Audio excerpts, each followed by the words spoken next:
嚟韶關一定要嚟一次南華寺，坐落於曹溪河畔群山環抱之中。呢一座1500多年嘅古寺，係嶺南第一禪林。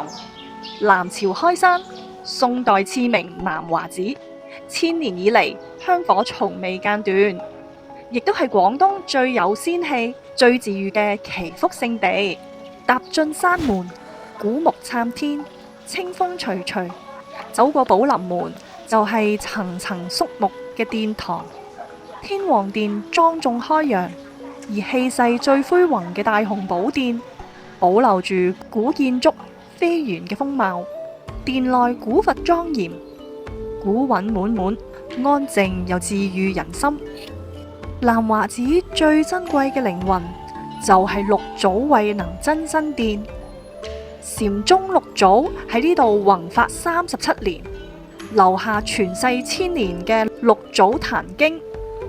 一句本來無一物，何處惹塵埃，渡過咗無數人嘅心結。呢一度莊嚴神聖，亦都保持安靜，虔心肅穆。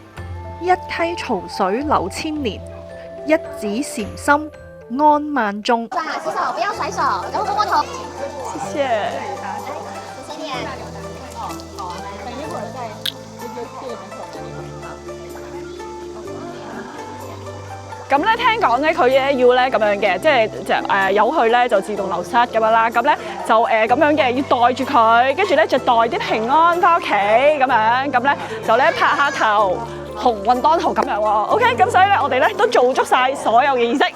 而寺院深處嘅靈照塔，古樸靜立，數百年風雨依舊屹立。好多人會順時針繞塔祈福。好啦，今次分享到呢度，記得關注我，點個讚，下次再見，拜拜。